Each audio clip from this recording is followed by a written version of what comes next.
morning. Good morning. Good morning. I am Deborah Jenkins. I am the research assistant for Lincoln University Cooperative Extension, Paula J. Carter Center on Minority Health and Aging.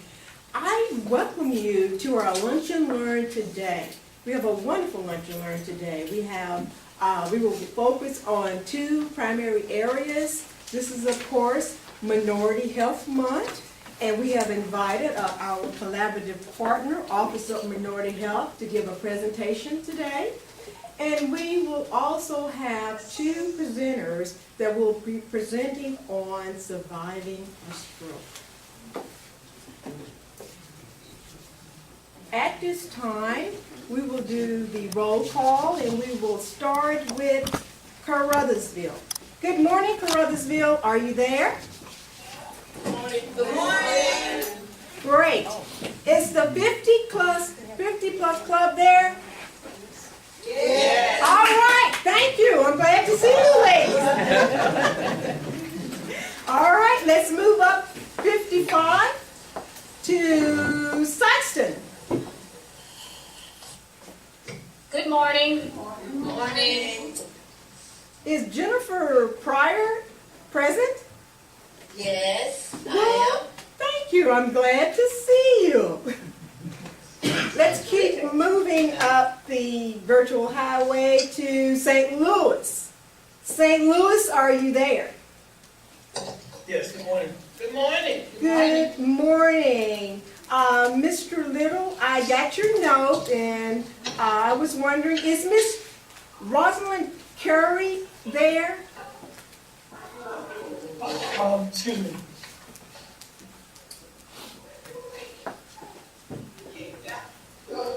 No, I did not.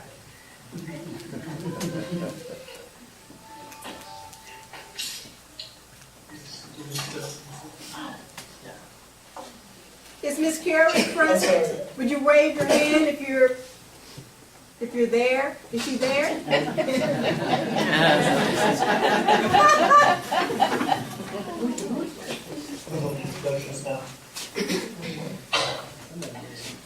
Well, I want to acknowledge Ms. Curley for the wonderful thank you note that was sent to the center in regards to the door prizes that we will have after every Lunch and Learn. Of course, we have door prizes, and I just wanted to let Ms. Curley know that the center received your wonderful note, and thank you. Let's keep moving. Okay, Miss Deborah? Yes. Miss Carey's not here yet. I'm not sure she's coming today. But we have in the room this morning, starting from my left, Miss Lottie. Mary Lardy. Okay. Pat Danner. Curtis Singles. Lamanya Mosby. And this is our group. We have a couple others that's in transit right now. That's But, quite all right. Okay. Thank you. And sorry about this. That's quite all right. Not a problem. I use that frequently. Not a problem. All right. Kansas City, are you there? Good morning. Kansas City's here. Oh. Good morning. All right. That's an energetic bunch. Kansas City. How many is present in Kansas City? They usually have the largest group when we have this by video conferencing. We have 25. 25. All right, Jefferson City, Columbia, Missouri. Miss Victoria, how many do we have present? I'm counting 20 so far. All right, we have 20 thus far. Also, we have Miss Yvonne Matthews.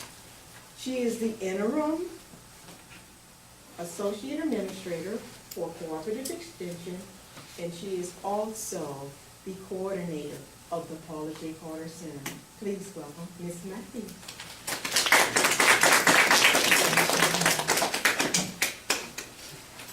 Let's begin our program today, but before I begin, relative to our programming, starting with our first presenter, I want to say this about our first presenter. I kind of feel like we are professional sisters because I know she has been at her organization for as many years as I have been at Paula J. Carter Center. So I wanted to first say that before I begin reading her bio. Ms. Valerie Butler is a health program representative for the Office of Minority Health, which is a part of the Missouri Department of Health and Senior Services. She is the statewide senior advocate and faith-based initiative liaison. Valerie has been with the department for 23 years. Valerie is currently attending Ashford University's online program majoring in healthcare administration. Valerie is an active member of Sugar Grove Missionary Baptist Church, where she is the church secretary, mission president, choir secretary, vacation Bible school teacher, and praise team member. Valerie is a single mother of 2 daughters. Please welcome Ms. Valerie Butler.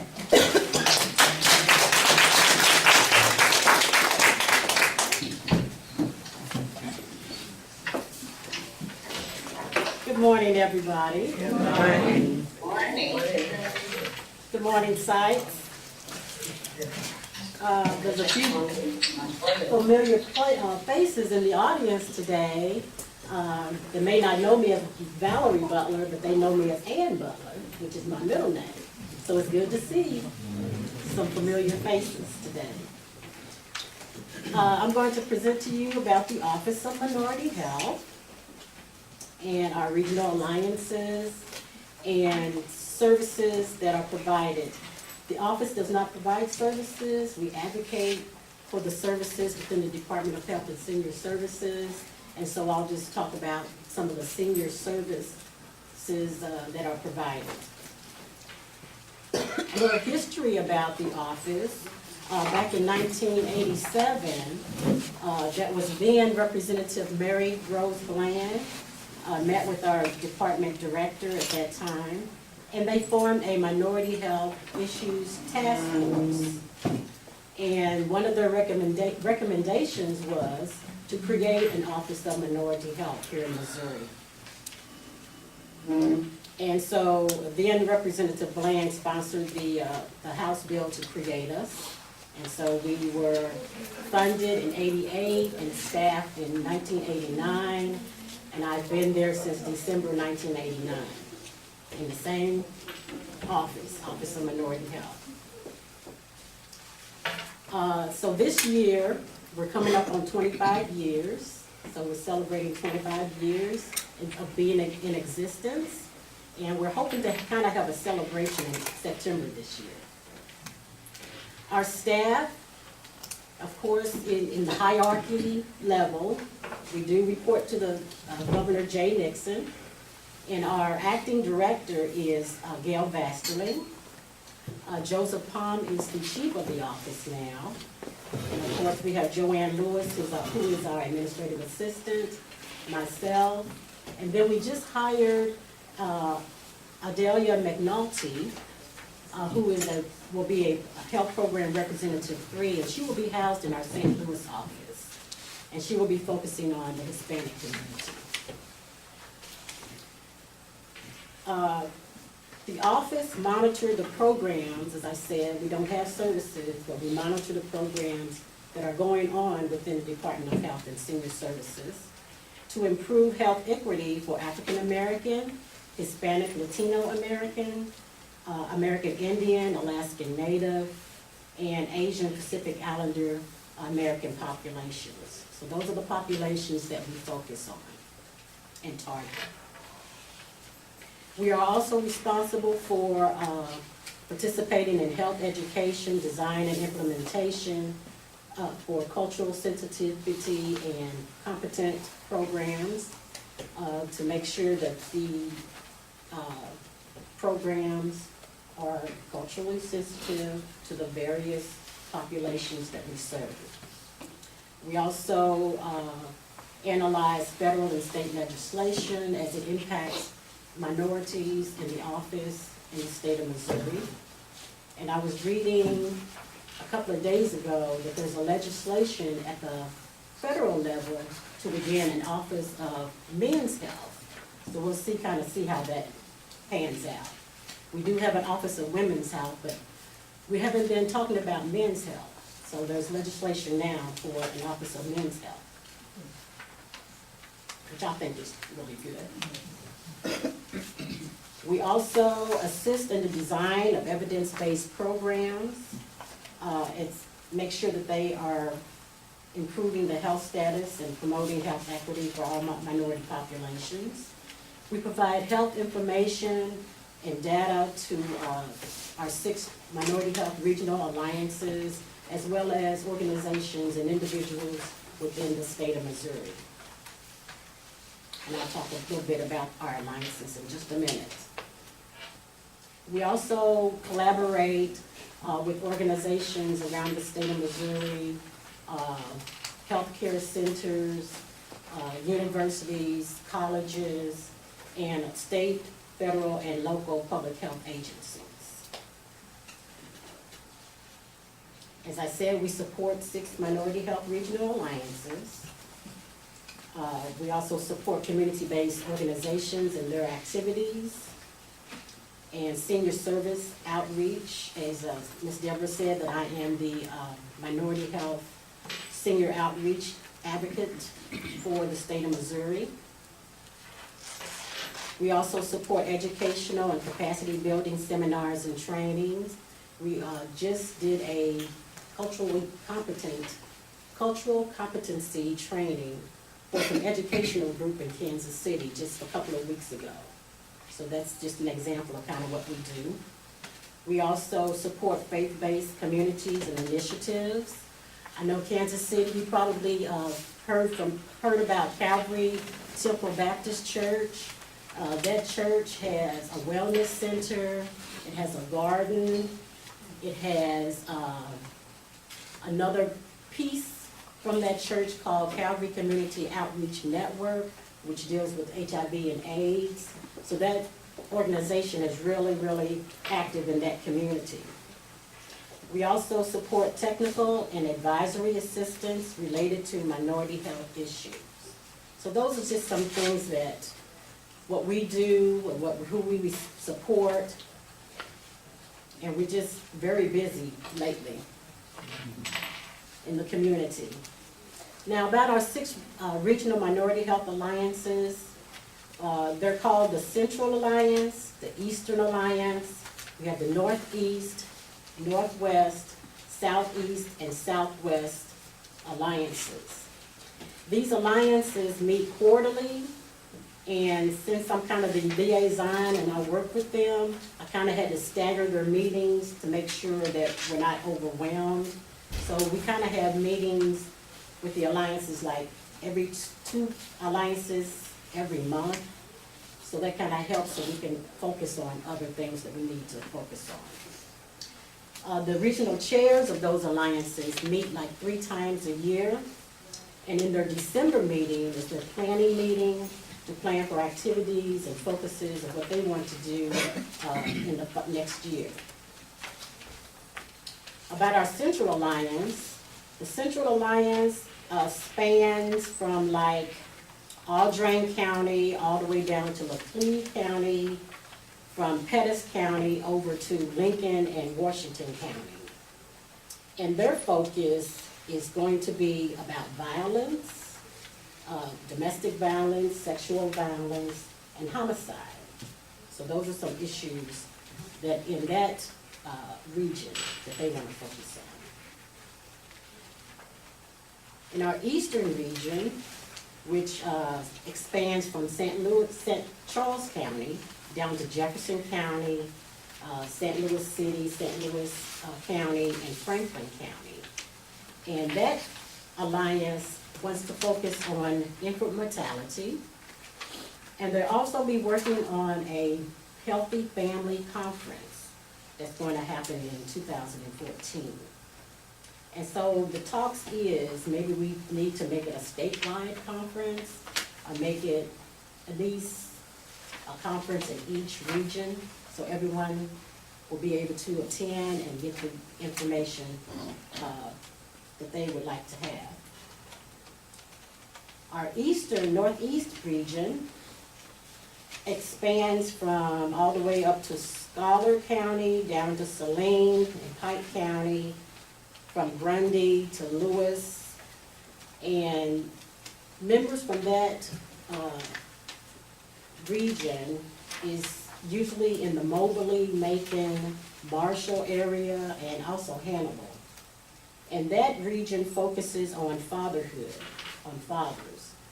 They have a big concern about fathers and child support, that some of the fathers are being put in jail because they're not keeping up with their child support. And some of it is because they don't know about modifying their income. So that's one big piece that they're looking at. And also focusing on faith-based activities in that area. The Northwest region, which spans from Atchison, Nottoway, Harrison County, all the way down to Cass and Johnson County. And that alliance would like to just have some trainings on various, could be cultural competency, it could be grant writing, those kinds of things. So that's what their focus is. And our southeast region, which is in the Boot Hill, mainly the Boot Hill area, from Dallas County over to Mississippi, from St. Genevieve County all the way to Pettiscott and Dumpling County. And that region is focusing on substance abuse. Apparently there's some issues about substance abuse in that area, and so they want to focus on that issue. So maybe looking at what substances that's going on down there that they need to focus on, and what population is dealing with that substance. Our last regional alliance is the Southwest Alliance, and that alliance spans from Bates, Henry, Benton County, all the way down to McDonald, Taney County, and members are usually from the Springfield area, Springfield, Cape Joplin area. And so that region doesn't really have a focus yet, but they did produce a resource directory of social services and health services within that region. And that resource directory is on our website in our publications page. And it's called the Southwest Resource Directory. The roles of our alliances are primarily to serve as a voice of advocacy and advice for the communities that they are from, and to address health disparities that adversely affect access, delivery, and utilization of healthcare resources at the community level. They are charged with developing and submitting recommendations to the Office of Minority Health to improve the health of their prospective communities. They also is a bridge between their communities and the public health care agencies, so that there is a better access to services. And they also offer dialogue for sharing successes, problems, and barriers within the community. So some of their meetings also include those items. Now over to the services that are provided. Most of the services within the department is through our Division of Senior and Disability Services. I think everyone has a handout called the Show Me Elderly Services and Opportunities. Do you have that in your packet? This is a good tool talks about some of the services and the organizations that have the services. Our elder abuse, neglect, and financial exploitation hotline. If you know of somebody 60 years of age or older, or a disabled adult, which is 18 to 59, that are being abused or exploited financially or neglected, you need to call this hotline, this number, this 800 number, 800-392-0210, and report that this is happening. That hotline is open 365 days a year, from 7 a.m. to 12 a.m. Another service is the long-term care omnibusman program. If you know somebody who would be good to work with seniors and that would be able to deal with those who are in long-term care, the nursing homes, and kind of deal with them and their issues, what their rights are, this would be a good program for them to apply for. Then they have a Community Leaders Assisting and Assured of Missouri, which is called CLAIM. And then there's an office over in Columbia where Carol Bean, which is an advisory board member of the Paula J. Carter Center on Minority Health and Aging, sits on that board. And they help you with your Medicare health insurance, counseling, and other issues covering Medicaid and Medicare coverage. So if you need answers or you have questions, you can call the claim office, and there's an 800 number you can call for that. There's another organization called Seniors Organized to Restore Trust. We call it the SORT program, who also deals with Medicare and Medicaid fraud and abuse. So if you think somebody's, not using their Medicaid or Medicare, or somebody's doing something that's not right, then you probably would like to call this toll-free number.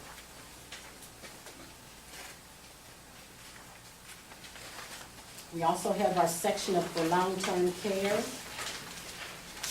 This section inspects and regulates the long-term care facilities. If you have a loved one within the facility and you don't kind of think things are right, or they being abused or mistreated, then you probably need to file a complaint. And this organization, the long-term care section, is the place to give your complaint to. The Division of Senior and Disability Services deal with the seniors in looking for personal care, a homemaker, doing chores, and they would probably direct you to one of the AAA agencies that's within your area. And this form right here are the 10 areas or regions for AAAs. And the AAAs deal with legal services. You may have some legal issues you need help with. They'll help you with that, with nutrition, congregated and home delivered. If you need help with in-home services, personal care, homemaker chores, things like that. They also can educate you on disease prevention and health promotion, and also access to services like transportation, getting you to your doctor's appointments and things like that. So that's what the AAAs do.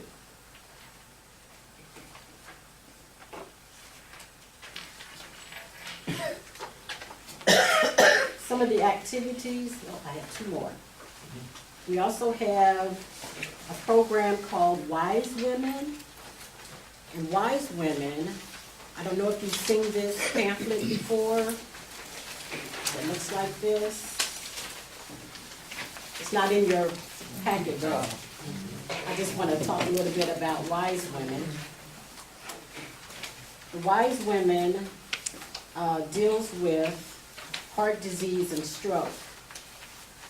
And they're trying to get more minority women to participate in this program. And to be eligible for the program and receive services, you must meet an income and insurance eligibility guidelines. And these are for women ages 35 to 64 and who do not have Medicare Part B. So if you don't have insurance, you may have low income, this will be a good program for you. They provide screenings, blood pressure screenings, cholesterol, blood glucose, height and weight for body mass index. They also educate you on a heart-healthy diet and physical activity. So like I said, we try to promote the programs within the department, and this is one good program. The other one is Show Me Healthy Women, which deals with cancer, breast and cervical cancer. And they also are looking for minority women to participate in their program. And their eligibility is income at or below 200% of the federal poverty level for household income, age 35 to 64 or older, and do not receive Part B Medicare, or have no insurance coverage or program services. Ms. And, Bowers? yes, For those of us who don't know what 200% of the poverty threshold might even sort of look like, can you give us a figure? I would say, I know the 100 is for a four-family, I think they said it was 14,000 and something, Okay, so 200% would be 28,000. something like that. Okay. The, Yes. While I have your attention, thank how you. come there are no wise men? I'm really wondering why. I do not know. Of course, I'm not saying there are no wise men. Right. And when you said about the food delivered at home or congregated, what does that mean? Food delivery, I think it's the home food delivery that they. Well, they monitor that, but congregated, does that mean like in a nursing home or something like that? Probably, or it could be, I mean, it could be or a in a senior community center too. center? Could be a Okay. community center, yeah. Thank you. Was there another It's the question? senior centers, Senior center. that is convict, Mhm. and then the other in-home, Right, so you have to be sick, right, just to oversee all that stuff. right, you sure did. Thank you, Dr. Chambers. Yes, Dr. Chambers and I go way back too. Some of their screenings that they provide is clinical breast exams, mammograms, pap tests, pelvic exams, and diagnostic services. Some of those are ultrasound, biopsies, colonoscopy, or just to name a few. So if you know someone who meets the eligibility or requirements for these programs, please let them know about Wise Women and Show Me Healthy Women. We do have a question here in Carruthersville. Yes, They wanted to know, do you have a phone number that they can write down sure. for wise women? For Wise Women, the number is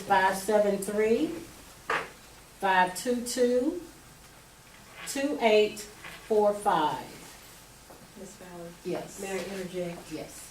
Actually, I wanted to say that the center does have this pamphlet because I disseminated it last week at an exhibit in St. Louis. So we do have a couple of pamphlets that we can also send to the satellite locations. Wonderful, thank you, Ms. Deborah. If you want the phone number for the Show Me Healthy Women, that number is actually the same number because those two programs are kind of side by side in the same section. So that's the number for the Show Me Healthy Women and also Wise Women. Some of the senior community activities that we participate in is a Healthy Brain Workshop, which happened this past Saturday in St. Louis. The Bringing It Together for seniors in St. Louis is coming up in May the 24th. And that is, they celebrate the Older Americans Month, excuse me. And they have that event every year, the St. Louis Senior Centers. We also participate with MEMA, the Missouri Institute on Minority Aging, which is coming up in Columbia this August. We also participate in Village of Many Colors, which is another senior event in St. Louis, which is held in October. So we support these activities through funding, planning, or providing a health exhibit.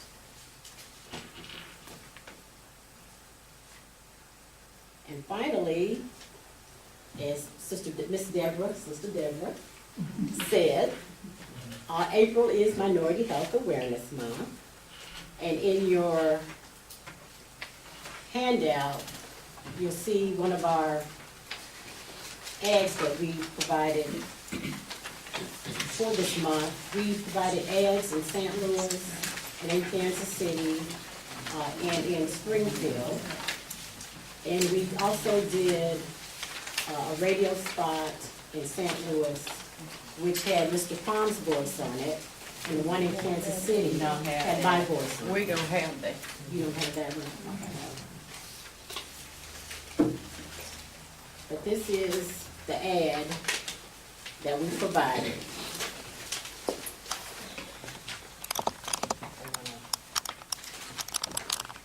Ms. Valerie, can you read what the ad It says? says, April is National Minority Health Awareness Month. Advance Health Equity Now. That is what the theme for the month is. And then it has Department of Health and Senior Services, Office of Minority Health, and our website, www.health.mo.gov. You can find us on Facebook, and you can also find us on Twitter.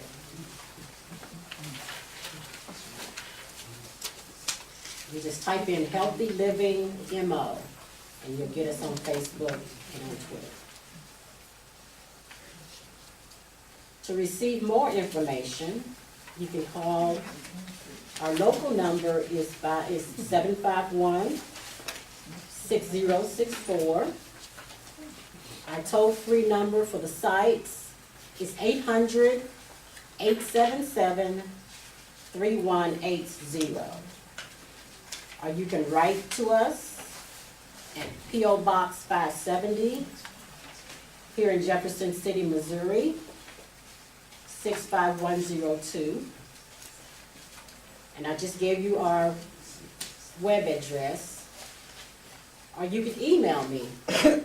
That's Valerie, VALERIE, .Butler, BUTLER, @health.mo.gov. Are there any other questions that you may have? Let's start with Kansas City. Kansas City, do you have any questions for Ms. Valerie?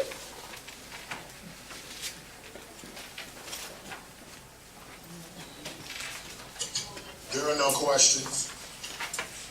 Jefferson City, Columbia, Missouri, do you have any questions for Ms. Valerie? Where can stack of about 10, 15.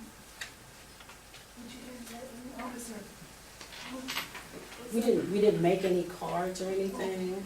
We just did. You need to repeat, because I'm Okay. sure no one heard Mrs. Dr. James. They wanted to know where they could get a stack of the Minority Health Awareness Month ad. We didn't make any cards or postcard types. These were just advertisements that we posted in various newspapers and magazines. The reason I said that, right now, do not go to the hospital, because I have 2 Right. boys that don't come. Right. So you can get the bed in and you know this is wrong, then all of a sudden something's wrong. So I'm gonna pass these out to every man I know. Well, we'll be doing an ad in June. It's gonna be on men's health. Okay? You know, Okay. St. Louis, do we have any questions? No, we have no questions. Well, let's move down 55, Sykeston. Could you give me the toll-free number for the AAA services? For the southeast area, Yes. Okay. Just a moment.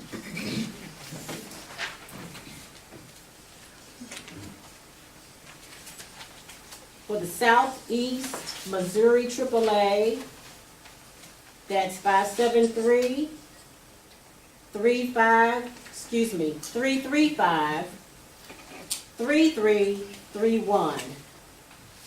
And they're located in Cape Girardeau. Okay, Gerard. any more questions, Sykeston? No more questions, thank you. Let's move to Carruthersville. Carruthersville? We have a question. We wanted to get a verification on the age of the wise women. It was age 35 to 60 and older. And could we get some brochures? Yes, the center does have those particular brochures, and we can send those to the satellite locations. All right, thank you. You're welcome.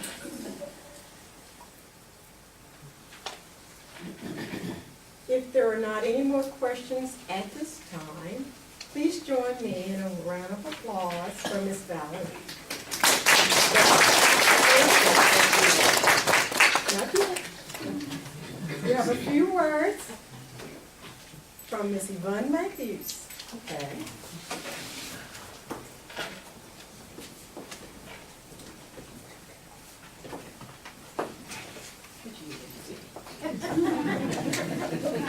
Surely you trust me? From the time that the Paula J. Carter Center was in existence, its funding, part of its funding came from the Office of Minority Health. And so we celebrate this month with the Office of Minority Health.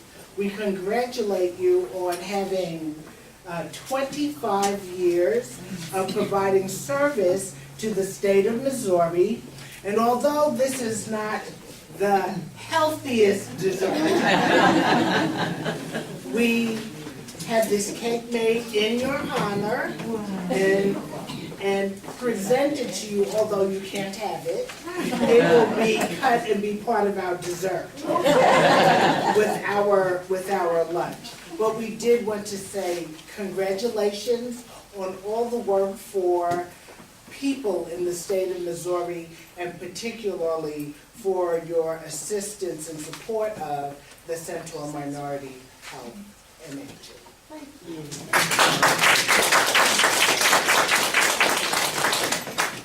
I will have to leave because this is Administrative Professionals Day and we're taking them out to lunch, but I will be back to eat. We'll save you a piece of cake. Thank you.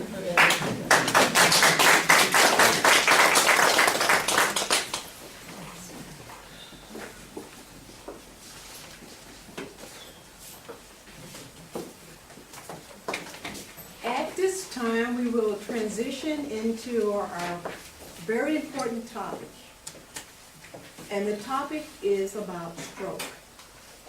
We have two presenters here today that will be sharing their story of actually having a stroke and surviving. At this time, our first presenter I would like to introduce is Ms. Gladys Coxwell. Ms. Gladys Coxwell was a keynote opening speaker last year for the Missouri Institute on Minority Aging. And if you attended the Institute, you will recall she shared her story in regards to having a stroke. So we invited her back because we wanted her to share her story again to each and every one of you. Ms. Gladys Coxwell has spent a lifetime gathering and telling stories researched through professional work and travel. She is the 2012 recipient of the Distinguished Achievement in Literature Award from the Missouri Humanities Council. Part teacher and part charmer. Her dramatic portrayals and sharp sense of dialect and character make her a sought-after educator-entertainer. Her book, Stories from the Heart, Missouri's African American Heritage, was published by the University of Missouri Press in 2009. She is also the recipient of Missouri's Arts Council 2005 Individual Artist of the Year Award. She was named Missouri's Master Storyteller numerous times through the Missouri Folk Arts Program. Without further ado, please welcome Ms. Gladys Coxwell.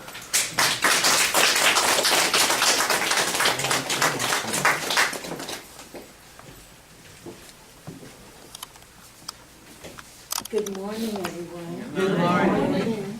You can tell that's an old biography because I have to read everything, and you wonder how a storyteller, how I could have been a storyteller and I have to read. Well, I can't remember anything. Some people say it's because of a stroke. I have to admit, I turned 70 in December.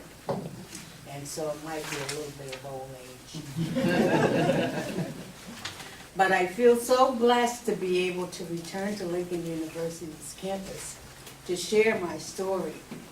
Thank you very much, Yvonne Matthews, and thank you, Deborah Jenkins, for helping her to bring me here. My name is Gladys Cogswell, and I am a stroke survivor. I came back from being disfigured, unable to speak, and with a loss of memory. I could have been that way for the remainder of my life, but thank goodness I'm almost well now.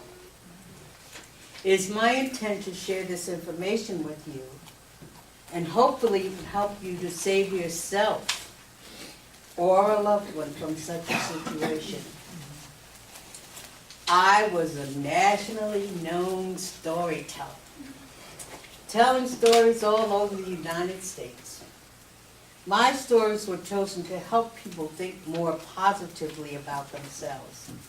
It didn't matter if they were children or adults.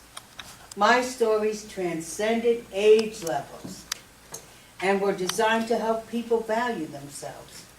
I even told stories in China through an interpreter to about 1,500 students. They were studying to be teachers. But on March the 10th, 2005, that was all about to come to an end. A newspaper reporter called me that day to interview me about my chosen profession. She asked questions that I had answered many, many times before. How did I get started in storytelling? How long I had been telling?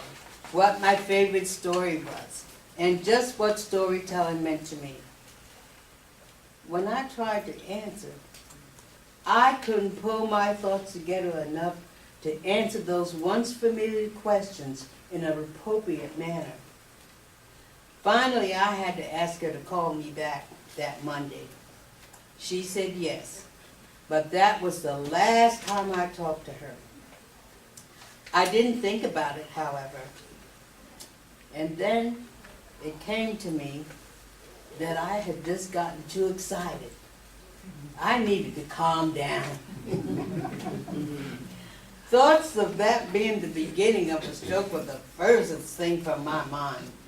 I had enough presence of mind, though, to think about eating. And I was hungry. Remembering that I had bought some catfish the day before was at the forefront of my mind.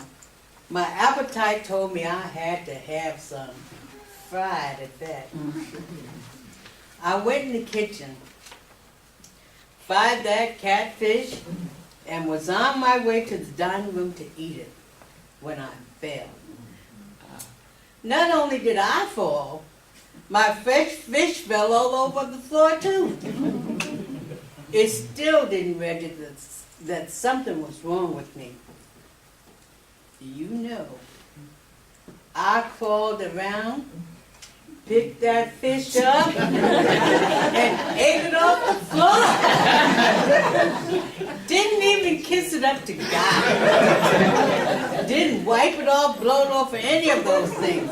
And ooh, it was good. Now that should have been a red flag to me. I would never eat anything off the floor. Certainly not without kissing it up to God first. And especially with my husband watching. My husband's eyes grew wide, and so was his mouth.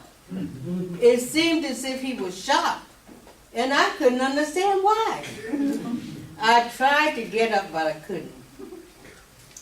Finally, I made it to the dining room table.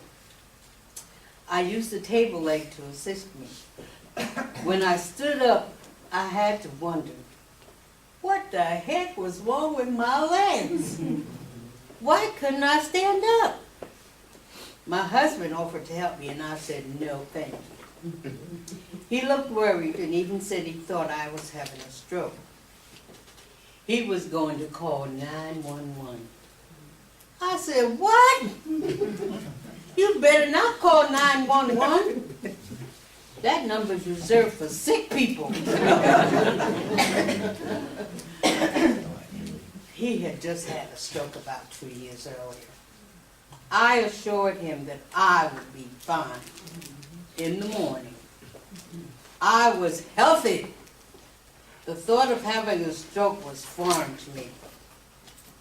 Well, on that Saturday morning, March 11, 2005, I couldn't get out of bed.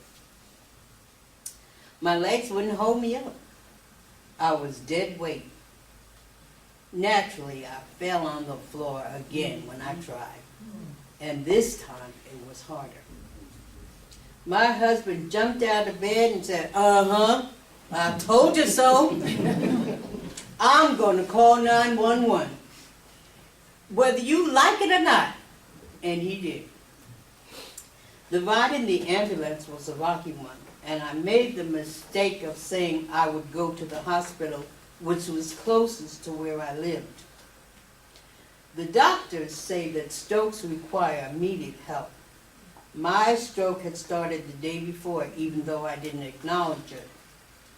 That hospital didn't give me any medical treatment and kept me there for 10 hours before sending me to the Hannibal Hospital. I still don't have a sane explanation for that. In Hannibal, they diagnosed me right away. They confirmed that I had indeed had a stroke. I know now that a stroke is the leading cause of long-term disability in America. My very ability to think, all that rested in my mind now was in jeopardy. I had a drooping mouth, uncontrolled movement in my arms and legs, unintelligent speech, but I didn't know it then. I didn't know it would happen to me. That is why I speak of a stroke today. I don't want you to be in denial. I don't want you to feel the same degree of powerlessness that I felt. The journey back to normalcy is uncertain at best and very difficult. Everything I knew was at risk. My identity, my skills, hopes, and dreams. Each year, about 795,000 Americans suffer from a stroke. More than 143,000 of those people will unfortunately die. I know a lot of things now that I didn't know then. I learned from my doctor that I could have perhaps avoided the extended complications if I had just taken an aspirin when my stroke began. To this day, at the advice of my doctor, I still take an aspirin a day. Thank God I haven't had another stroke. It has been 8 years, 1 month, and 13 days since that awful day. There are two kinds of stroke: ischemic, which is a clot, and hemorrhagic, which is bleeding. I had a clot that blocked the flow in the left side of my brain. This caused paralysis on the right side of my body. My face drooped on one side, and because the brain's language is located on the left, I had difficulty stringing words together. The blood cells beyond the clot literally die from lack of blood and oxygen. The function those cells usually control was gone. That's what my physician said my condition was. But I thought I knew more than the doctors, because I said that they were wrong. I was obsessed with why they weren't telling me what was wrong with my legs. That's what was failing me. I also remember thinking that I needed to get out of that hospital. I had to be in South Carolina. I had to tell my stories. Little did I know that I would never get there for that storytelling festival. A couple of days after the diagnosis, a man came to visit me in Hannibal, in the hospital. He said that he thought he could get me the kind of help that I needed in a place called Rusk Rehabilitation Center in Columbia, Missouri. By this time, I was very suspicious of the whole medical system. This man assured me, however, that these doctors were experts and that they could really help me. He asked me if I would be interested in going there. I was troubled, and I started to say no, because I didn't even think I had a stroke anyway. But I said yes, because in my mind, I knew I would show them. They were wrong, wrong, wrong. 2 weeks after my arrival at Rusk, I suffered another stroke. Oh. I could no longer remain denied. Dr. Burris, a very caring physician at Rusk Rehabilitation Center, recognized my second stroke symptoms right away, and I'll always be grateful to him. He called the ambulance and had me taken to a medical hospital in Columbia. I was checked in on a Wednesday. 3 days passed before someone came to talk to me. They had all kinds of stuff all over me. She said I would be there until the weekend. There wasn't a room for me to be given the tests I needed. Neither was there a doctor available to perform the necessary tests. There was no one to determine my recent medical condition. Well, by then I knew what my condition was. This time I admitted that I had had a stroke. I probably would have been all right if they had fed me. But they told me I couldn't have anything to eat. I still had my same appetite. They were feeding me intravenously. And that liquid going into my arm wasn't cutting it. I wasn't going to be neglected and be starved to death. I didn't think about the possibility of dying from a stroke, but I knew I could die from starvation. Something had to be done. So I called 911. It took me 30 minutes to reach the phone, which ordinarily would have taken me about 1 minute. When I finally reached the operator, I said the very best way I could,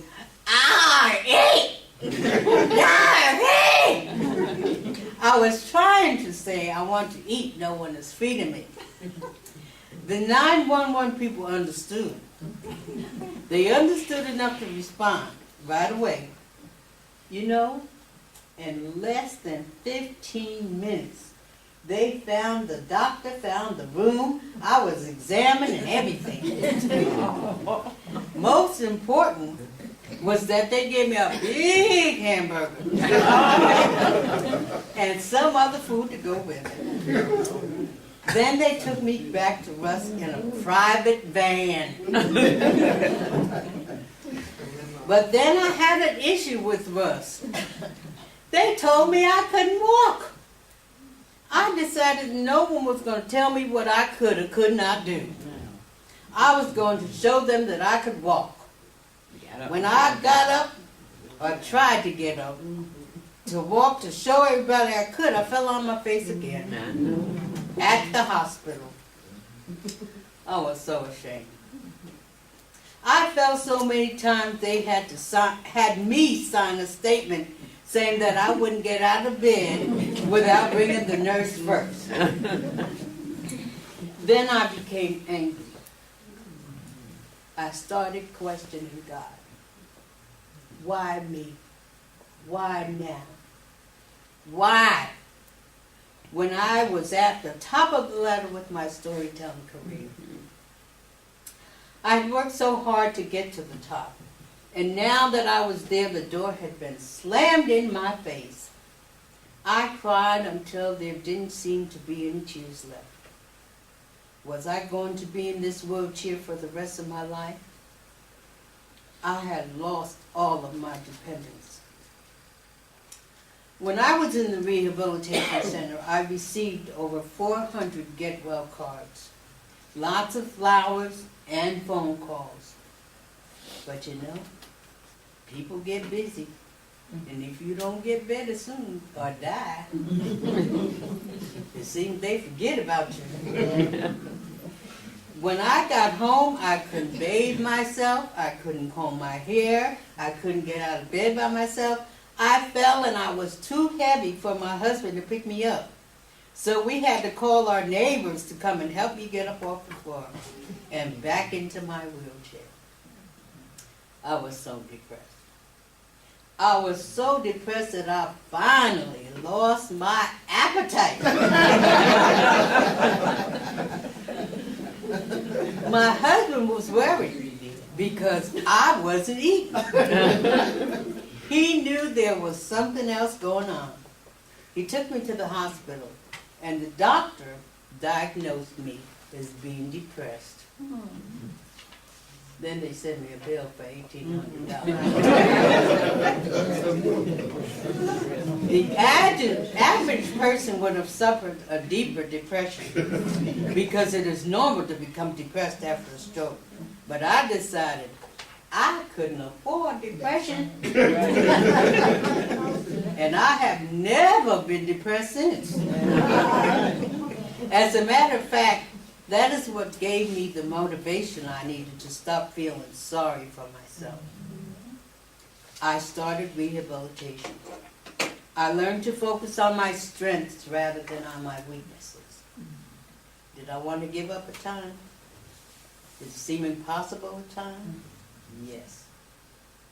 But I had to choose whether to stay helpless or to help myself. I chose the latter. I remember when I was going to physical therapy. I was just getting started. and in come the government and cut me off. I couldn't get affordable insurance because I was diabetic. Someone told me I could go to the Y for water aerobics. It was more affordable. I couldn't get in the pool at first.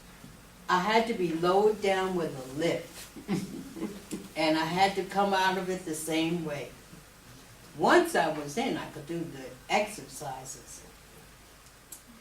Imagine the joy I experienced when I was able to get in and out of the pool on my own. Amen. Finally, I thank God for letting me live, Yes.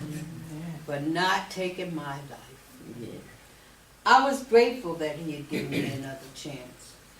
We all have the freedom to make choices.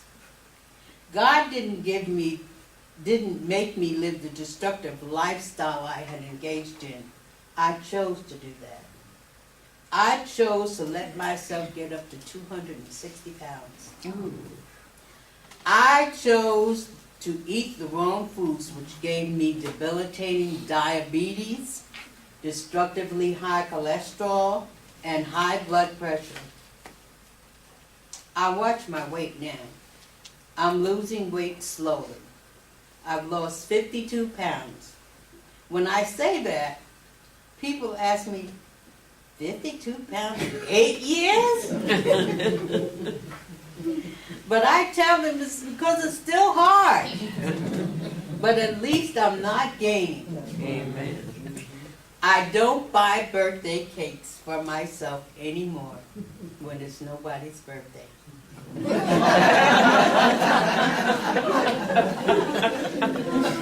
I used to eat one at least once a week with a pint of ice cream after everyone had gone to bed.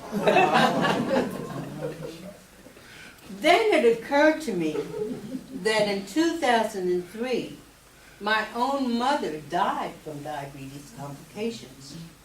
She had a stroke also and limped with her right leg just like I do. This was genetic. I should have been aware of that and watched what I ate, watched what I did, watched how I took care of my body. Well, how I didn't take care of my body, but I wasn't. I had to work hard to learn to talk and walk again. I prayed that I would be able to sing and tell stories once more. My prayers were answered. Today I feel so thankful. My life is not the same, nor will it ever be, but I'm thankful. Yes. Yes. I do have a voice now, and I'm going to use it to tell people you can recover from a stroke. If you eat right, pray hard, work hard, and believe. I have to write it, but that's okay. He is not here today because he's not well himself, but I'm so thankful for my loving husband. We've been married 41 years. I couldn't function for almost 3 years. Most husbands would have left me or put me in a nursing home. But he took good care of me, and I'm thankful.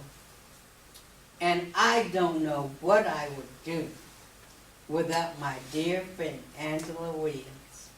She brought me here today. Oh.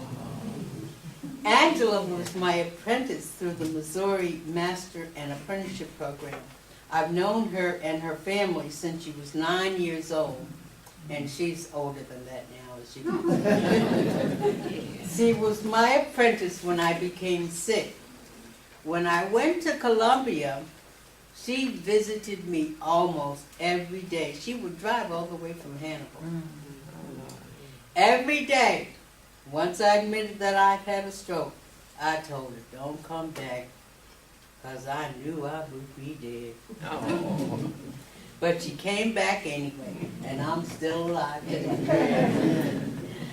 I can never repay for all the support she gave me. She's a wonderful storyteller and works often. She plays the drums and the piano, and I'm very proud of her. Angela, would you please stand so everybody can see you?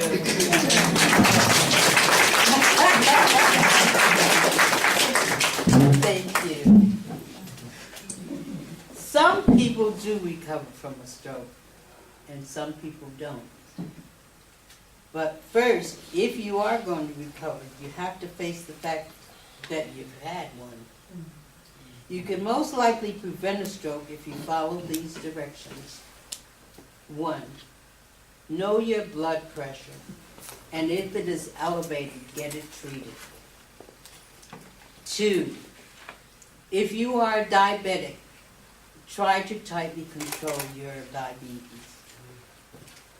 3, find out if you have high cholesterol and get it treated. When I found out I had high cholesterol, I also found out that I had kidney failure. I had about 36% of my kidneys. I have about 36% of them now. I was given pravastatin, and now my kidneys are stabilized. I could have had a higher kidney function, but I refused to take the medication they gave me for cholesterol. That's how messed up my thinking was. Number 4, if you smoke, stop. Number 5, include some exercise in your daily routine. No matter how insignificant it may seem, every little bit helps. Number 6, try to control your weight. Obesity kills. And that's the hardest thing for me, is to try to control my weight. Oh, that cake coming in here. It looks so good. Number 8, if you drink, do so in moderation. Number 9, if you experience any stroke symptoms, seek immediately medical attention. These are some of the risk factors that can cause a stroke. Heredity is one of the issues you should be aware of. I hope you never have to experience such a debilitating sickness. So many of us have traveled to the valley of the shadow of death. Some of us have been blessed to come out of it, to be given a second chance, such as I've been given. No, my life will never be the same again. I won't ever walk the same, but I can talk. I don't remember the things I used to remember, but I can write. I can still think most of the time, and I can type with my left hand on my computer. These are all the qualities I once took for granted. Not anymore. I had the most beautiful handwriting you ever did see. I swore my handwriting was the best in the world. I bragged about it. It was the first thing to go. Now I don't brag. I just say thank you to my God for every time I use any part of my being that still works. If you are a caretaker, I don't have to tell you how challenging caring can be for someone recovering from a stroke can be. It takes a lot of love and patience.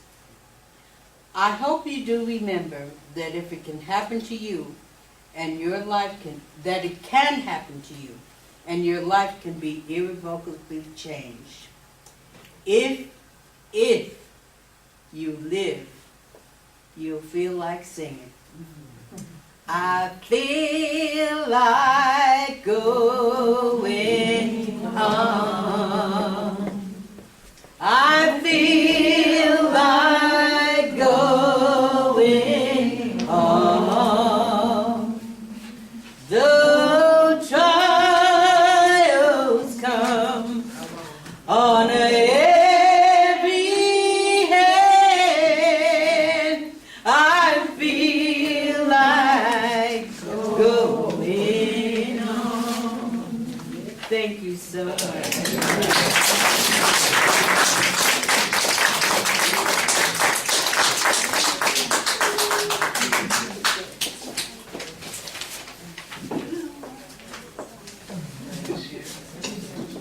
Before I introduce our next presenter, I can attest to what Ms. Cogswell said about her handwriting.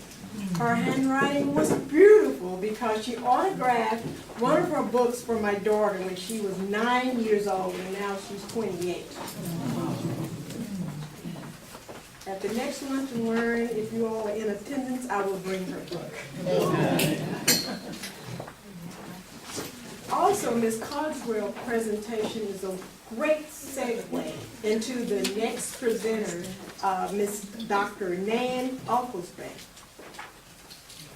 Dr. Oglesby is a professor emeritus in food science from the University of Missouri, Columbia. She specialized in food quality and safety, and when she worked with her husband, an electrical engineering professor, they performed food engineering experiments to conserve energy. She published over 100 research publications and enjoyed presenting in many places all around the world. In 2000, she was listed by U.S. News and World Report as one of the 17 scientists to perform research for the millennium. Following that publication, she recovered from serious heart surgery. She and her husband retired in December of 2002 after working for 30 years. She suffered a stroke 2 months later. Her positive actions with her health care are what she will talk about today. Please welcome Dr. Nan Oglesby.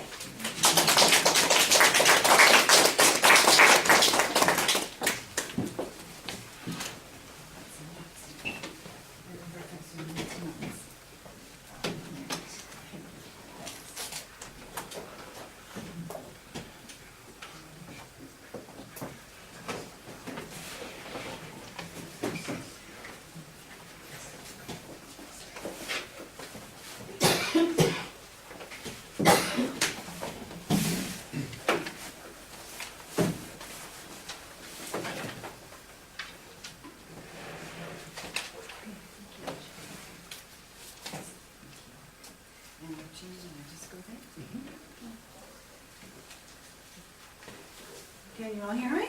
Yeah. Well, it's really nice to be here, and it's nice to talk to so many people in Missouri. And if you've had me as a student, I apologize, but I am older than you have before. And I want to start by telling you why I'm here. And I heard such a fun story. My gosh, I can't do what you did. It was too funny. Okay, my topic is hope, honesty, and humor for stroke recovery. And I think you need those three things to recover from a stroke. And I want to start by telling you how I had a stroke. It's not as like hers, but it's very different. In February 26, 2001, I had a myxoma taken out of my heart. Now, myxoma is a tumor in your heart. And how it was found is, first of all, I realized that you should know your body. And I was having hypoglycemia. And I was eating okay, and I thought I didn't need that. And so I went to my doctor and I said, do something. So he decided that he would do a CAT scan to find out if something was wrong with my liver, or with my pancreas. And so the radiologist read it and said that I had a tumor in my heart. And they only found that out because I'm short and my heart was in the same spot. Now, I knew my doctor well enough that he called me at night and said, you've got a myxoma in your heart, it has to be out within a week. And he said, I've got a new surgeon in town that will do it. And I had to get a will, I had to do all the other things, and ready in a week. I was teaching, I had to go to my boss and say, well, I was having my annual review, and I went in there, and I didn't like this boss at all. And I went in there, and she said, "Oh, you look terrible." And I said, "Yeah, I do." I said, "I need surgery within a week." And then she was neat. She gave my course to somebody else, and that was the end of it. I didn't have to worry about that for a bit. So that was February 26, 2001. And the thing I liked about going to the operation is the surgeon had not done this operation before. He said that he knew he could, but he hadn't done it before. And I trusted him. I did. And he was just that type that you could trust. And then the person I really liked is the anesthesiologist, and he was so neat. He said he didn't know if he'd be there at the time, but he was, and because he was there at that time. And when he was there, apparently I heard that I said to I was really thrilled to have that anesthesiologist there. And apparently what I did is I said to the nurse, "Well, let's get this over with." Well, apparently that's a good condition when you're going to have heart surgery to get it over with. Well, my heart surgery was like I had four hours. And then I had to recover at home. And I recovered by about August. I could go, this was in February, and by August I could go back to teaching. And that was funny. It was hot in August in Missouri, and I had 300 students to talk to, and I remember getting up on the platform and thinking, "Oh my gosh, am I going to be able to make it?" And I got up there, and I made it up there. Now in those days, I used to wear high-heeled shoes and suits and pants and just trot around and say, "Hey, I know what I'm doing, you know." And I did that.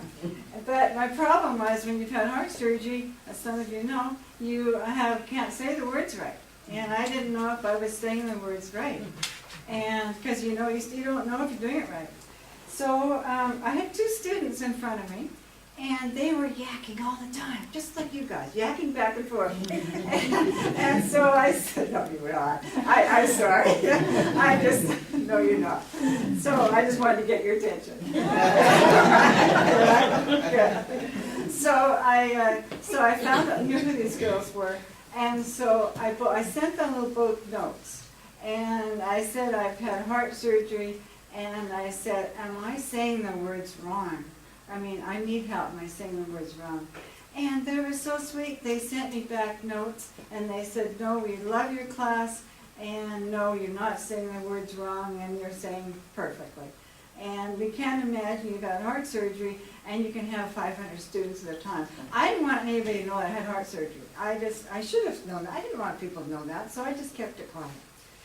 And so that was okay. I got over that. And then I had a student at that time that had ADHD, and so he had to stop doing his research when I was sick.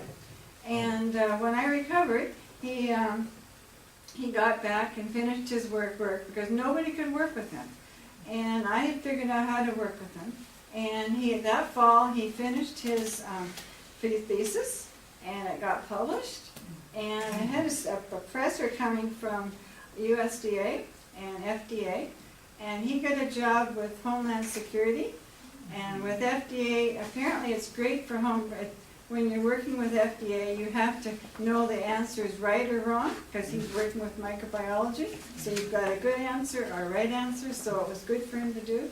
And now he's got a good job with Homeland Security, and he's working for all the foods that come in across the country from all different places, or they're Japan or wherever, to see if they're safe. So he's inspecting safe foods. So that was a neat thing. So I had a neat ending. I taught well at the end, and it was fine. So I thought, okay, I've finished teaching, and the University of Missouri gave us, the old professors, a chance to retire, which was neat. They wanted to have young professors in. That was fun. So we retired. My husband and I retired the first time, and we had a party. We had a great party. And so that was fun. And then 2 months after, I had a stroke. Now let me tell you about my stroke. We have a large swimming pool in our house. It's a Lapland swimming pool, and swimming was what I did. I mean, for me, exercise was swimming, 'cause that's what I need to do. And people said, well, why are you out there swimming by yourself? Well, I was a Girl Scout. I know how to swim. I foolishly didn't have a lifeguard. So I was out there, and it was February 26th, the same day as I'd had heart surgery. And the day before that happened, a couple days before that happened, I had a big headache. And so I went to a neurologist and said, why do I have such a headache? And he said, oh, it's nothing, I'll give you some medicine. So I had some, but all in all, I just had a headache. I didn't have any other symptoms. Nothing was wrong with my left side and no other symptoms. So my husband was at a doctor's office, and I decided to go for a swim. So about 10:30 in the morning, I went for a swim, and I didn't need a lifeguard. So I was out there, and I remember the patio, because we have the wood for our house, we go to a patio, and it was icy out there. February 26th, it was kind of icy. And what we do is we have a heated pool, and it has a dome over the top, and we keep it 80 degrees, nice and warm, and that's got a zipper that you go into it. And I do remember, there's two things I remember after I had a stroke. I had a stroke when I was swimming. And I don't know how I got out of the water. And apparently I got out of the water and I covered the pool over, and I don't know how I did that. But I do remember one thing. When I got out of the bubble, I said, I've got to be careful because it's icy out there. And I was careful. I remember being that careful. From then on, I don't know anything. I got in the house, and I was cold, and so I decided to have a bath. And my husband came home, and the bath was overflowing. And somewhere I fell, because I had bruises all over me, but only the cats in the house know where I fell. I don't know where I fell. And so my husband came home and thought, well, there's something wrong. And so, but he thought I had hypothermia for being outside. He thought I might have fallen outside. So then he decided to take my temperature. Now, my husband is an engineer. And engineers, as you know, don't make mistakes. Well, I do remember he took my temperature and he called the doctor and said, well, her temperature is 65. Well, apparently of course I didn't hear this, but apparently the doctor said, well, she must be dead. and then he said, well, she doesn't have high blood pressure, her cholesterol is fine. I just think you should warm her up. And so they put me in a sauna to warm me up, and not taking me to the hospital. And then he said that if she's still talking gibberish, then, just take her to the hospital. Well, I was still talking gibberish. And so finally my husband decided, well, I better take her to the hospital. Not calling 911, just driving me to the hospital. And so then we got to the hospital, and of course I couldn't walk right. And I was hitting the doctors, I was hitting the wall. Apparently, all the way to the hospital, I was yelling, put the seatbelt on. And my seatbelt was on. I didn't think it was on. It was on. And then I heard the stories, what happened. When I got to the emergency room, I was out of it, of course. I had shock, of course. And I was the worst patient they've had in the emergency room. They gave me this test where you put all the wires and stuff on your head. Well, apparently, you're supposed to lay there. I just took them all out. I took them all out. And I was so cold. I kept on screaming for blankets. And I had 7 blankets on, and I was still screaming for blankets. Well, then they decided that they were giving me a room. I had right away. I would go to rehab. And, of course, I couldn't know my name or anything like that. And then I was in rehab, and, of course, I was still in shock. And they had to put me right beside the nurse's station, the nurse's head desk, because I kept on getting out of bed. I didn't want to stay in bed. I kept on getting out of bed. And so they strapped me in. And so I was there for 2 days. And then finally the doctor came and said, well, you have had 2 strokes. He said, you had a stroke the first time when you had a headache. and then you've had another stroke. And that was finally I knew. Then, I went to the bathroom the first time, and the girl said, well, are you fine? Oh, no problem. So I went in there, and I fainted there. So then my husband was there, and so all the instruments and everything came out again, and my poor husband to see everything come on again. Anyway, so that's how I started. So I was very fortunate after all this happened, is that I,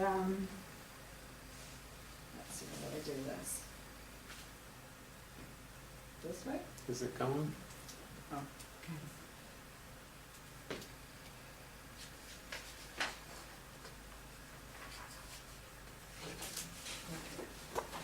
Okay.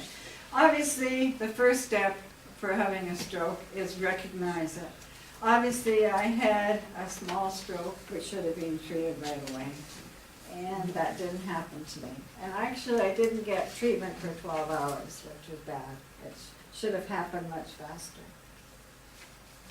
And you mentioned all the traditions of a stroke, and I certainly agree with everything that you said. I also agree that when you get help immediately, there is a product now you can get called TPA. And if that gets, it's only good for blood clots.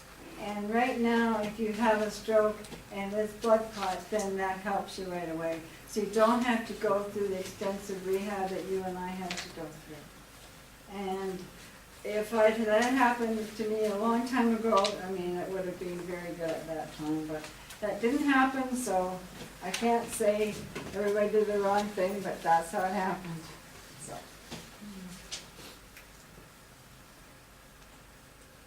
It's the right arrow. Oh, I'm sorry. It's okay. Is it working? Is it not working? No. I'll do it from here. Okay. Yeah, no, obviously get immediate assistance, and obviously the neurologist did not do the right thing for me. He came by to see me, and when I was out of it. He's not somebody I would ever go to again. In fact, the neurologist that did help me when I was okay in rehabilitation, I said, well, I had heart surgery, so I wouldn't have a fatal stroke, because if I hadn't had the heart surgery, I wouldn't have a fatal stroke.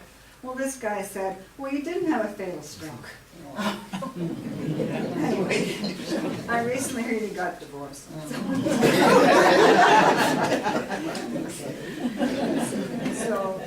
So you need to get therapy right away. And when I got therapy, I was in Boone Hospital Center, which was a wonderful facility, and I was in there for 5 weeks. And just like you, I couldn't read, I couldn't see, I couldn't handle the phone. My good friend in Canada was calling me all the time on the phone, and my phone had it upside down. I mean, I was terrible. And I didn't want people to know that I was sick. And you know, you just have that pride. You don't want people to know. And so one of the things I did is I asked my husband to bring in my makeup, because you know I wanted to make makeup. And so the physical therapist said, well, she was going to talk to me to put makeup on, and she said, well, do you always wear makeup? And I said, of course I always wear makeup. She says, well, why do you want it now? Now you're in the hospital. You know, you've got a gown on and everything. I said, well, you know, I look terrible. I don't want people to see me looking terrible. So then the fun thing is that the doctor, my doctor, came to see me every single day. I mean, there wasn't a time he didn't come, and he found somebody else on the weekend to come. So they decided that the neurologist and the doctor decided to come at the same time when I was putting on my makeup. And then they would figure out how well I was doing. Because did I put it on this side and this side? And I couldn't read, but I could do manicures. And I could do I was incredible. I just couldn't read, but I could put on makeup. And you needed to do that, because you needed to feel better. Well, physical therapy was really difficult. You know, it'd be neat if you knew exactly what your problems were ahead of time, but you don't. You're not perfect to start with, so you have to get as perfect as you can get. And they were wonderful to start. We started out with walking past, somebody had to hold my hand, and then somebody, at first time that wasn't even the case, I was in a wheelchair, and Hepburn was beside the wheelchair, and that was on a little cart. And so I called that George. So I was walking around the cart with a wheelchair and George was behind me. I don't know where George came from, but George was and my husband, when we started out, my husband asked me what did she like to do, for occupations. And so my husband made a problem of saying, well, she likes to garden and she likes to cook. So this occupational therapist decided, okay, those are two things I'm going to do. But, I couldn't say anything different, so I had to learn to do those things. And, but apart from that, I had to learn how to get dressed. I didn't know how to put my socks on. I didn't know how to put my underwear on first, and the thing, I just couldn't do anything like that. Can we go back for a minute? Thank you. And, so she was so super, and she helped me a lot, and then she thought that I should learn to cook, and that was a disaster. She did not know how to cook, and so she took me in this little kitchen, and at this time I was in a wheelchair with George, and I had to make brownies. Well, she was instructions for making brownies. Well, I was, oh God. I now know why there was instructions for how you make things. And I knew, I'd been in food science. I knew why you had those instructions. I cooked. I didn't need those, but I had to follow the instructions. And I couldn't find anything. I couldn't find any dishes. I couldn't find anything. I couldn't measure anything. Cracking an egg, I couldn't do. First of all, I just couldn't turn the oven because I couldn't turn the temperature on. I couldn't do that. And it was hard because George was right beside me. Well, it turned out that the brownies got cooked, and here the nurses ate the brownies, and I heard the nurses say that they bathed them, and I thought, fantastic. I'm glad the other way they ate the brownies. I'm sure the cake is much better today than okay, so then, a month later, she decided that we would do stir fry. And I was dreading this for a month. I was just dreading it, because I knew she was coming back with this. In the meantime, she was helping me and trying to do other stuff with me. And she said, okay, we're going to make stir-fried chicken. Okay, so then she brought chicken in, and she brought a bunch of vegetables in. And then she said, okay, and I was on the way in, and I dropped my soy sauce on the ground. And I said, we're going to use salt. Well, by that time, my food science knowledge was coming a bit back a little better, and I said, no, you're not. You can't make stir fry without soy sauce. And I said, you go in the kitchen, you get some soy sauce. So she had to do that. So we made this awful stuff. The knives were too dull to do it. And then we had a fight because I like vegetables that are crisp, she liked vegetables that were soggy. And so she got in the kitchen and got the stir fry, and we did this, and we ate this awful stuff. And she said, oh, haven't I done wonderful? And I thought, it took me a long time once I got home to learn to cook. And in fact, now my husband still, when we're in a hurry, my husband still cooks, because I just can't take a recipe and I can't multiply and divide. I just can't do that. Luckily, my husband's a superb cook and loves to do it, so he does a lot of it for me. Let's see, what am I doing? And now I can change, thank you.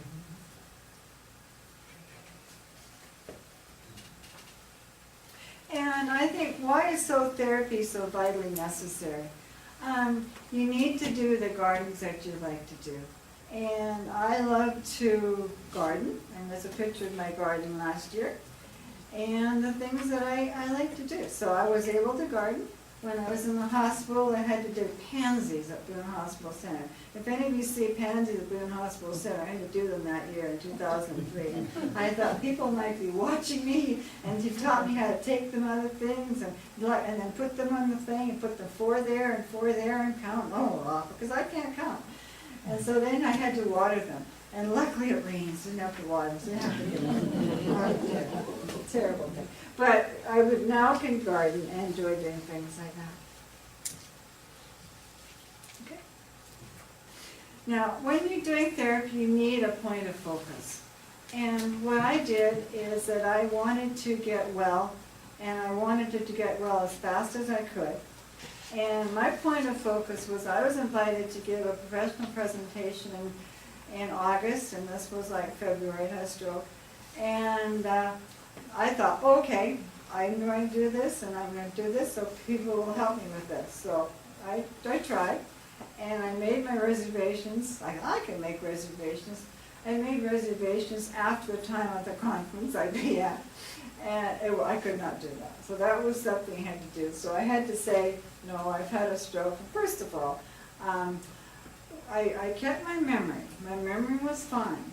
But people then started to ask me questions about food science, because they ask you food science questions and socially. And I suddenly realized I've lost my food science knowledge. And I've lost it. And it's gone. And I talked to my neurologist and I said, how did this happen? And he said, obviously it's related to your stroke. And he said, I had a student, or I had a patient that was a veterinary student, and the minute he finished his PhD dissertation and had his defense, he had a stroke, and he lost everything. And he was young, and I was retired, and he went back and he started learning everything all over again. And he says that the neurologist says it's at the part of your brain that you learn something last, and I learned food science last when I was a student, and that's what I lost. So I lost it, but my point of focus when you have therapy, if you want to play poker, or if you want to do other things, then the most important thing is to have your point of focus of what you want to do. And you have to set a very big goal. And my goal was to give a paper which I wasn't able to do. And, but I made progress in that. And sometimes you just can't do everything that you want to do. Now, one of the important things is that you can read. And stroke sufferers can read again. Now, I could not read. And I could not read. And my husband brought the Wall Street Journal into me every morning. And it was a total joke because there's no way I could read the Wall Street Journal. But he kept on doing it, which is great. And so one morning, I had been to a conference it was September before my stroke. And the war was coming with Iraq, and the people in food science were already making foods. And so this picture of the Wall Street Journal had my colleagues in the front page. And they said they were making food for the war that was coming. Well, I got so excited.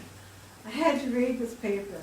And I had a wonderful speech therapist that sat down and helped me read the paper and taught me how to read it. And essentially I had can you go on? Yeah. Essentially, you have to have, when I wrote a book to later, you have to go on, you don't have any indexes, you have to go down this way, slowly, slowly, slowly, and then you can get down. Before that, you can't because you're going like this and you're going like this. But when you go slowly down, you're able to do it. So.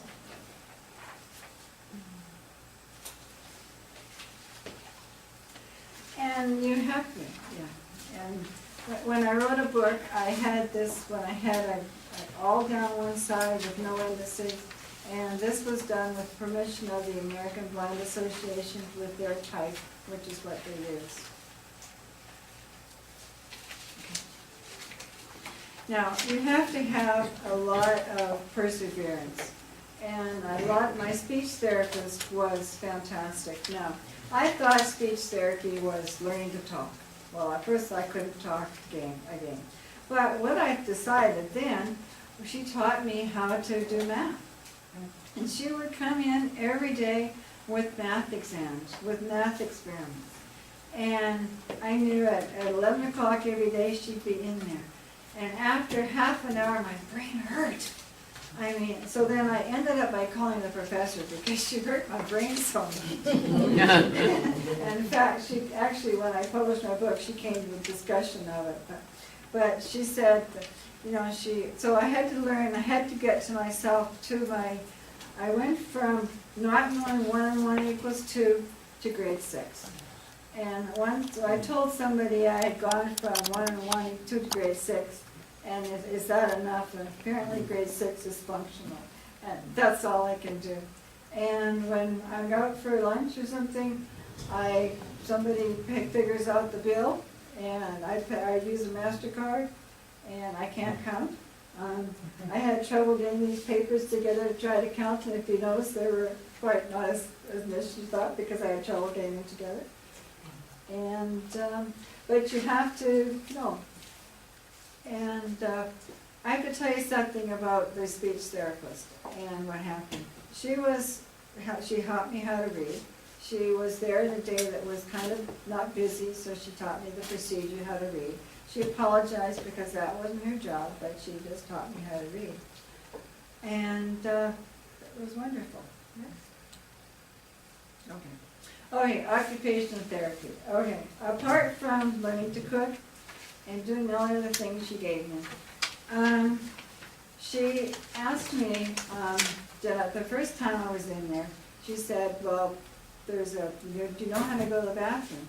Well, everybody in this world knows how to go to the bathroom. Of course you know how to go to the bathroom. Well, there's a little buzzer in there. She said, there's a buzzer in there if you got any trouble. And I thought, well, that's silly. There's no need for that. Well, I got in there. And oh my gosh, I had underpants on, and I had jogging pants on. I didn't have a clue what to do. I thought it goes up, comes down. I didn't have a clue. And I would never press that buzzer. But I wouldn't tell anybody that. But I did come up with the secret. And I finally realized what you did and what you took down and everything. And I finally figured out you need a cold toilet seat. So if your toilet seat wasn't cold, then don't go. So I guess by that time, my brain was starting to function a little bit better. And I would never tell anybody that.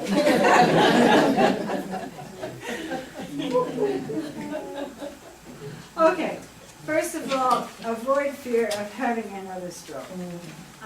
As you mentioned, get recommended care and work towards goals and enjoy your life. I'm lucky enough I'd be able to travel and do a lot of things. And I was having a mammogram just the day before Thanksgiving. And I had breakfast, I ate well, but I fainted on my left side, which is affected. And oh my gosh, I've got a strap on still now. And so I went to my physical therapist, and remember the thing I said, enjoy life. And I said, I was in Vietnam last month, and I had a wonderful birthday party, and I said, okay, by next year, I've got a year, and I want to be stronger by that time. So I said, okay, you've got a year, and I want to be stronger by that time. So he said the funniest thing, he said, you weren't perfect the first time I saw you, but he said, I'll make you as good as I can get you. And there's no guarantees. So. He's a wonderful physical therapist, and I'm going to him twice a week. And then he's got a little gym. When I get my ankle better, he's got a little gym I can go to learn that. So I guess that's about my story. After I was recovering, a couple of girls came to me from Canada, where they were good friends, and they said, well, why don't you write a book about a stroke? And I said, oh, you're ridiculous. You're crazy. I'm retired, I'm not going to do that. Well, it turns out I did write a book, so I brought a couple if you want to see them later. I brought any questions in it or anything? Let's start with Kansas City. Kansas City, do you have any questions?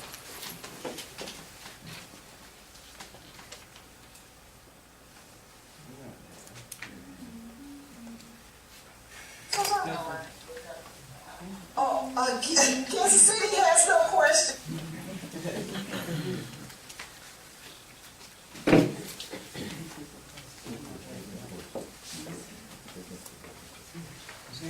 They had no questions? Okay.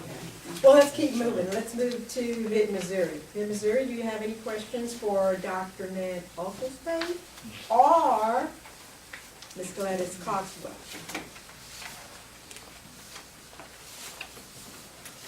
Yes, we have one question in St. Louis. All right, St. Louis? I was wondering what determines what side that you have a stroke on? Some people have a stroke on the left side and some have on the right side. Right, I had a stroke on my right side, and the left side of my body is affected. I've got a fracture on my left side, and I had a blood clot on my right side. Well, do you use your left, are you right-handed or left-handed? I'm right-handed. I'm right-handed. And you had your stroke on your right side? Right. And so that affects my left side. Is normally when you have a stroke, is it whichever is your dominant side? We was asking, how do they determine how this I think stroke happens? I think what happens if it's on the right side of your brain, then the left side of your body's affected. Yeah, the opposite. Yeah, that's it. Okay. So, well, You have it on the right side, it affects the left side. Because there's I saw it wide up. two types of strokes. I think one was the T. Oh, yeah, she did say that. Okay, we have it now. Thank you, St. Louis. Sykeston, do you have any questions?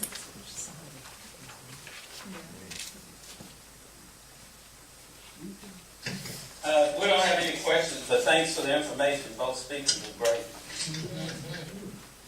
Carruthersville. We have a question. Someone wants you to give us the first sign, the signs of a stroke again. And I believe Gladys was the one that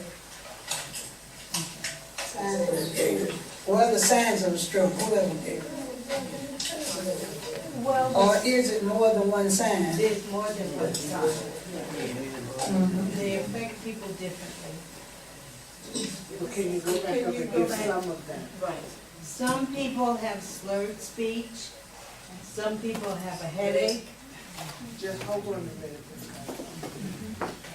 Coxwell. Ms. Coleman, can you hear Ms. Coxwell?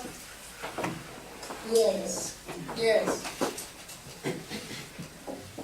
Some people have slurred speech, some people have a headache, some people are paralyzed partially, some people altogether, some people faint, some people don't. It just depends.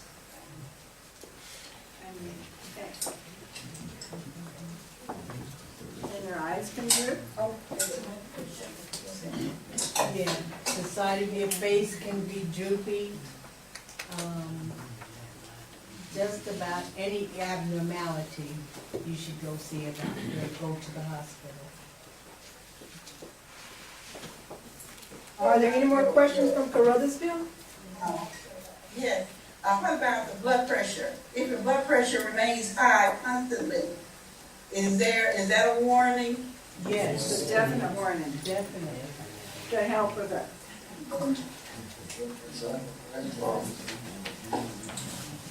Okay. And high cholesterol is a condition that we're often unaware of. But high cholesterol is definitely a situation that you should check on.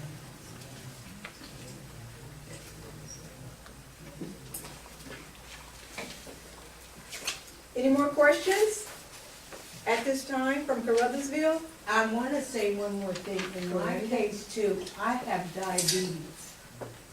diabetes is a very effective monster with stroke. Okay. So you need to check your diabetes regularly.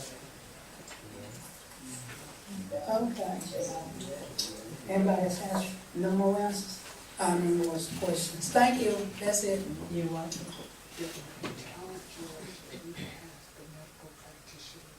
This question and posted online.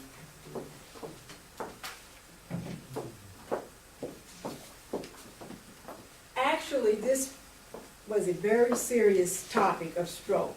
And I recall being in a meeting with Ms. Matthews, and we felt that we should have a two-part session in regards to having information relative to cardiovascular health-related issues. So the first part, we felt that we should focus on stroke and actual survivors of stroke.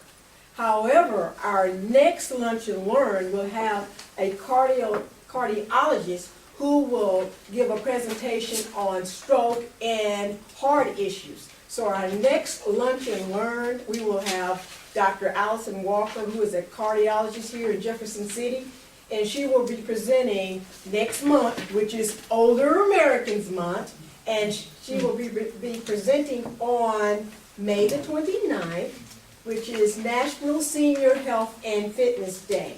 So if you have any questions, we will obtain that information from the site coordinators, and we will have those answers for you per our cardiologist who will be presenting next month in May.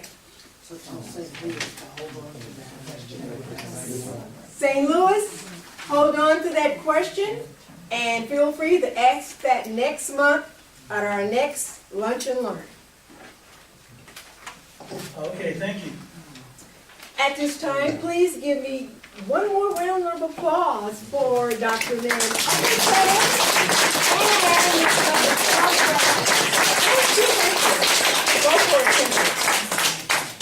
They were very timely, by the way. I thought we had to be here.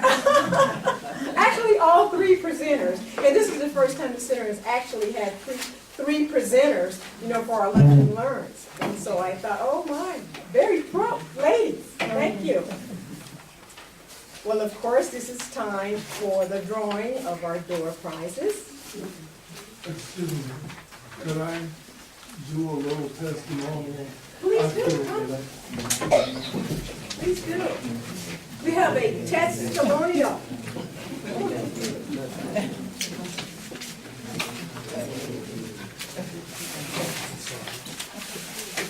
I couldn't let this opportunity, excuse me, I'm Hugh Flowers, and I too am a stroke survivor, and I feel really obligated to tell you about my experience, because my experience is totally different from hers and totally different from Mrs. Carswell. I got up one morning, came downstairs, I felt my walking was unsteady, and I said to my wife, I think I've had a stroke. But I said, I'm going to go on to work, everything's fine, I'm going to be all right. I was in total denial, like both of these who preceded me.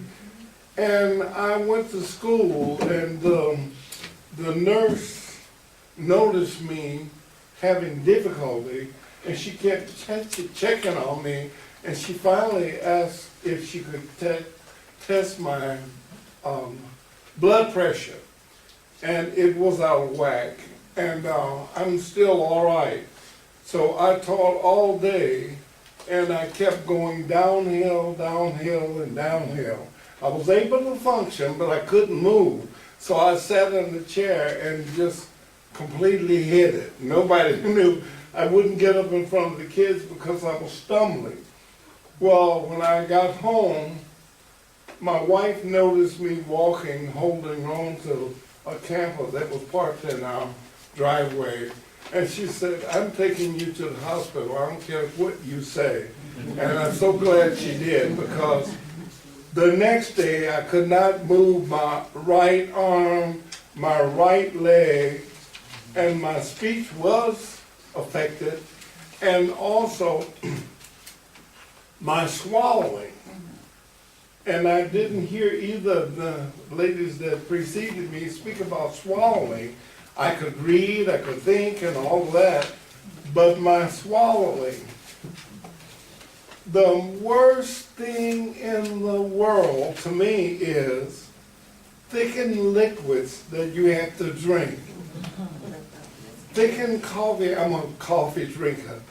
I could drink coffee all day, all night, and it never affects me. And I had to have thickened coffee. That is the nastiest, nastiest thing you could ever experience. I stopped drinking coffee, I stopped drinking water, but I realized I had to get some fluids in my body, but I could tolerate V8 tomato juice, and I could tolerate nectar. What nectar was that? Apricot nectar. Yeah. So there was two things I could drink. But I lay in the bed for several weeks. I couldn't move my arm, my leg, but every day, and I really appreciate what she said, you have to have a focus. I was determined I was not going to be sick and indolent all of my life. So I made it up on my mind I was going to do everything that the physical therapist and the occupational therapist asked me to do, whether I liked it or not, or whether I could do it or not.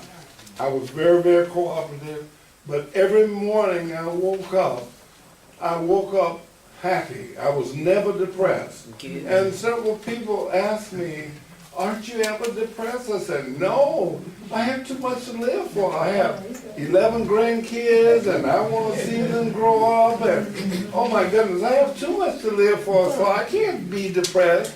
So I refuse to be depressed. Every day I woke up with a smile on my face. Amen. And when the physical therapist said, well, all right, Hugh, we're going to walk today, I said, you have got to be out of your mind. I thought that was the most foreign thing I'd ever heard. I couldn't move anything. And he put me in these parallel bars and showed me the mechanics of walking. And believe it or not, even I was a disbeliever.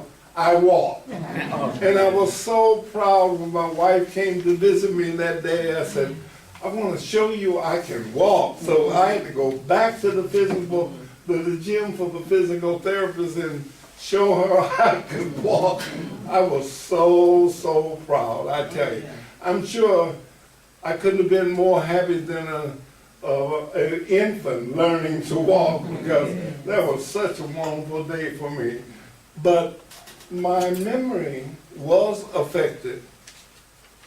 But before I say that, the part about which side is affected, I don't really know the medical reasoning for that, but I do know that the stroke the blood clot on your left side affects the right. That's correct. Yeah. So evidently I had it on the left side, but I could not get any answers as to what my problem was.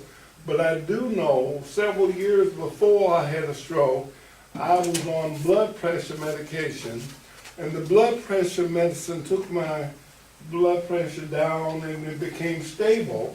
So I said it was too expensive to buy the medicine, so I said, I'm not taking the medicine anymore. Wrong. That's the worst thing in the world.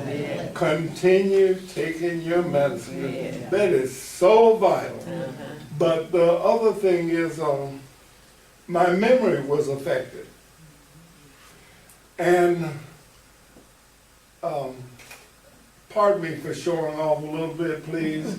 Estudio el español for my memory. I'm learning to speak Spanish, is what I said. So I'm having a lot of fun.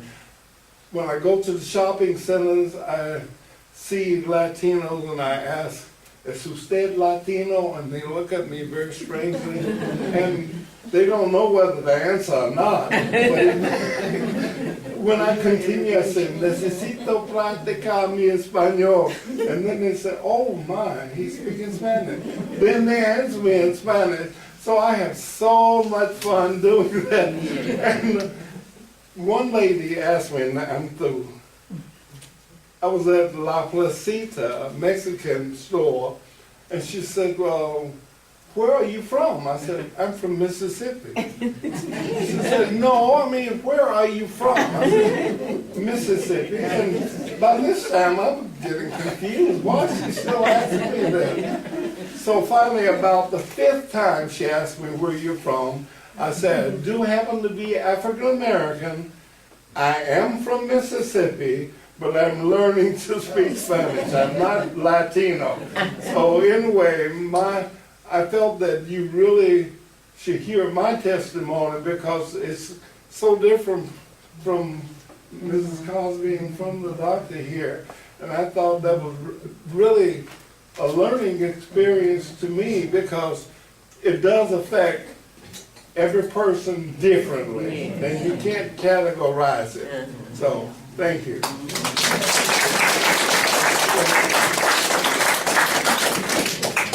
We have time for one more testimonial. Thank you for the Sunday. Let's start with Southeast Missouri.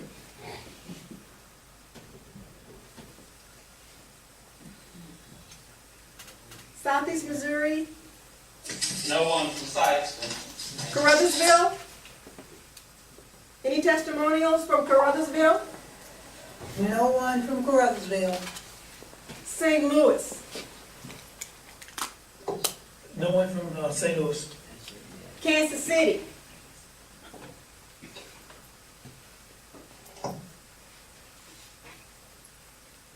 Kansas City.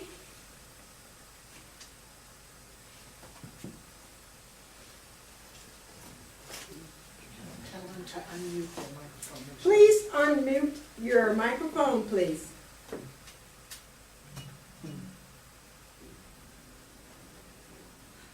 Mid-Missouri. Any more testimonies?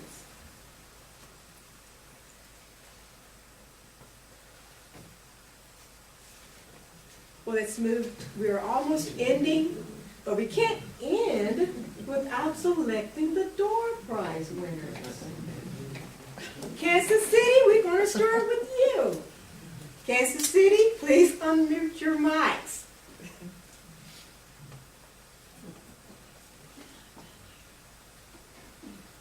They might have got Disconnected? Yeah, I think they did. Yeah, they did. Well, let's go to Carruthersville. Carruthersville, will you select your door prize winner? Mr. Nora Cook from Hayti, Missouri. Excuse me, Sylvia Cook. Miss My Sylvia, error. Miss Sylvia Cook from Yes. Hayti. Hayti. Well, You'll you're, have the correct information. That's my fault. well, Hayti. They said the group. They said Hayti. thank you. I got it. Okay. Let's move to Sykeston. The winner is Carolyn Hollowell. Oh, stop. This is fake.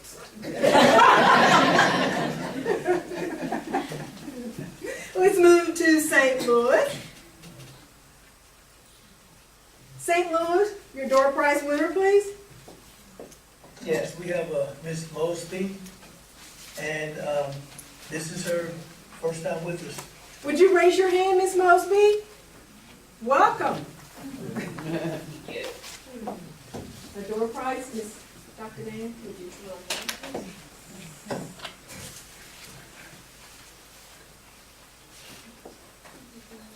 And the winner is Carol Cochran.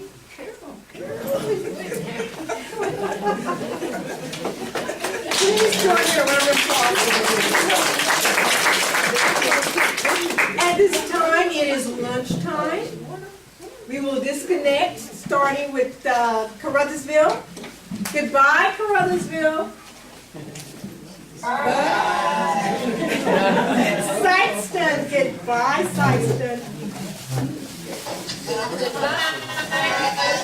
Thank you for attending. St. Louis. Goodbye, St. Louis. Did Kansas City ever come back up? Kansas City.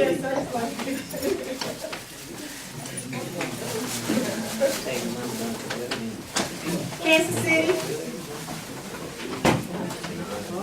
They didn't come back up.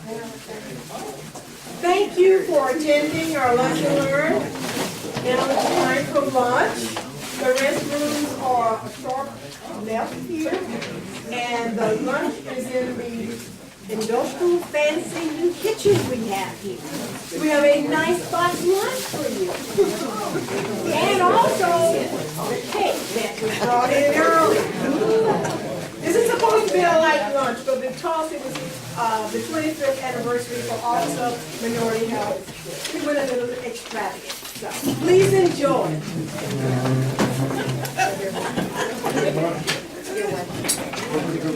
Oh, please complete the evaluations too. And someone will be around. Shall we leave them on the table or where?